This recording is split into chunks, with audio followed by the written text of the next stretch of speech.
আসসালামু আলাইকুম। প্রতিদিন চলাফেরায় মানুষের সামনে অনেক খুশি হওয়ার মতো অনেক কিছু ঘটে, আবার অনেক সময় মন খারাপ করার মতো পরিস্থিতি বা বিপদ আপদ ঘটে থাকে।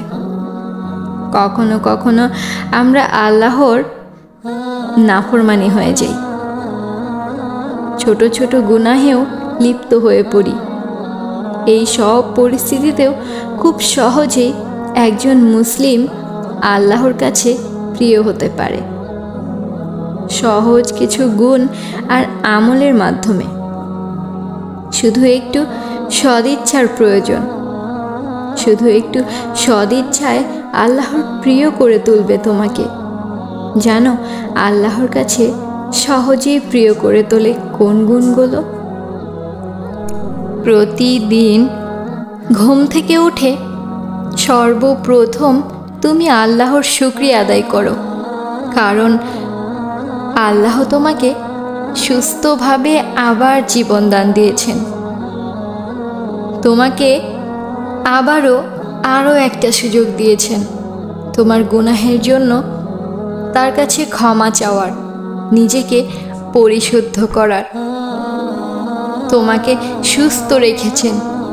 দিনের শুরুতেই এই নেয়ামতের শুকরিয়া আদায় করো। অতীতে পাওয়া নেয়ামতের কথা স্মরণ করো।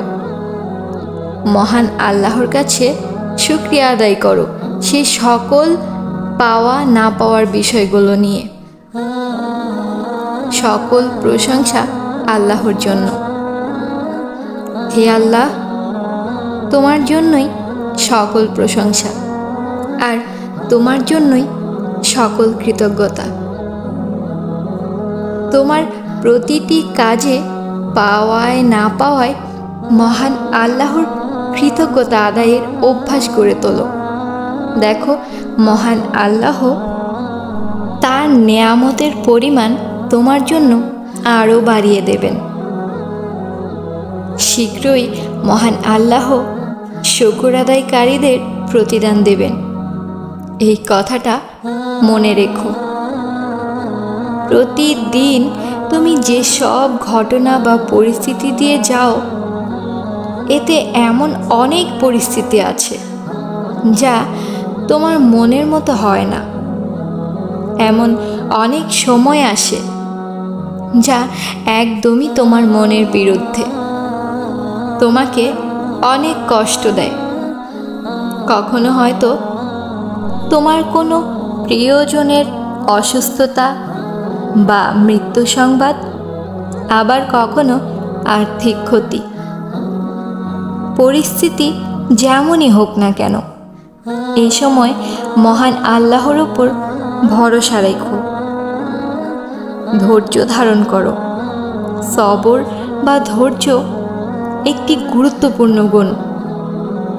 এই গুণ যদি তুমি তোমার ভেতর আনতে পারো, তাহলে সকল কঠিন পরিস্থিতিও তোমার কাছে সহজ মনে হবে। জানো কোরআনে বলা হয়েছে ধৈর্যশীলদের সাথে আল্লাহ স্বয়ং আছেন। মহান আল্লাহর কাছে যদি তুমি প্রিয় হতে চাও, তাহলে ইস্তেগফার বা ক্ষমা প্রার্থনা করো। ইস্তেগফার বা ক্ষমা প্রার্থনার কোনো তুলনা নেই মহান আল্লাহর কাছে প্রিয় হয়ে ওঠার জন্য। প্রতিদিন তুমি জেনে বুঝে ইচ্ছায় অনিচ্ছায় কত ধরনের গুনাহের কাজে জড়িয়ে পড়ছ। তাই যে কোনো গুনাহে জড়িয়ে পড়লে তওবা করা উচিত। ইস্তেগফারের প্রতি উদ্দেশ্য করে কোরআনে বলা হয়েছে, এবং আমি অবশ্যই ক্ষমাশীল তার প্রতি যে তওবা করে, ঈমান আনে, সৎকর্ম করে আর সৎ পথে অবিচল থাকে। তুমি যদি সেই গুণগুলো তোমার মধ্যে আনতে পারো, তাহলে ভাবতে পারছো মহান আল্লাহ ক্ষমাশীল, তিনি তোমাকেও ক্ষমা করে দেবেন।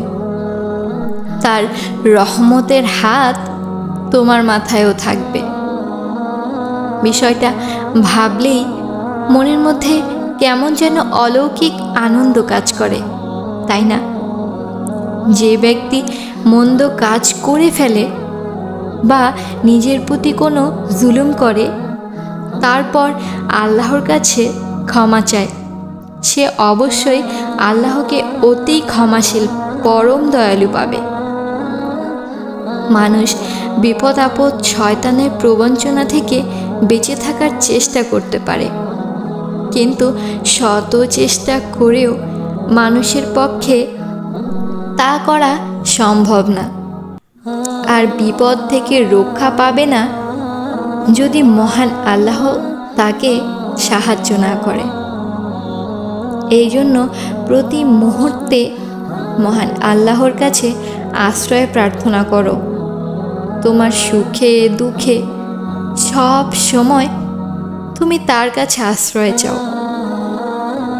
দুনিয়ার মানুষের কাছে কতই তো আশ্রয় চেয়েছ, কতই তো তোমার বিপদের কথা বলেছ, কিন্তু তারা তোমার প্রতি অসন্তুষ্ট।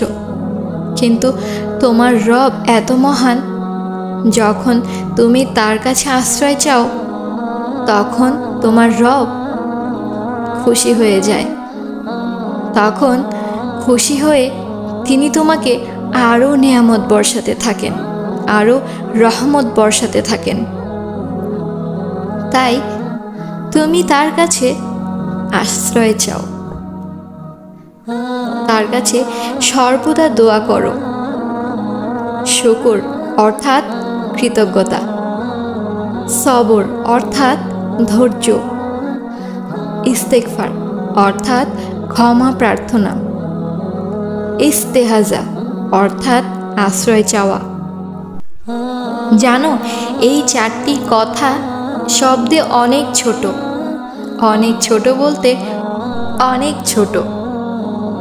এগুলোকে যদি তোমার অভ্যাসে পরিণত করতে পারো, নির্দ্বিধায় তুমিও আল্লাহর কাছে অতি প্রিয় পাত্র হয়ে উঠবে। তুমি আল্লাহর রহমতের পাত্র হয়ে উঠবে। আল্লাহ তোমার ওপর গভীরভাবে দয়া করবেন, আল্লাহ তোমার ওপর গভীরভাবে রহমত বর্ষণ করবেন, যা তুমি কল্পনাও করতে পারো না, যা তোমাকে দেবে শান্তির জীবন। তোমার এই জীবনটাও সুন্দর হবে, আর তোমার ওই জীবনটাও সুন্দর হবে।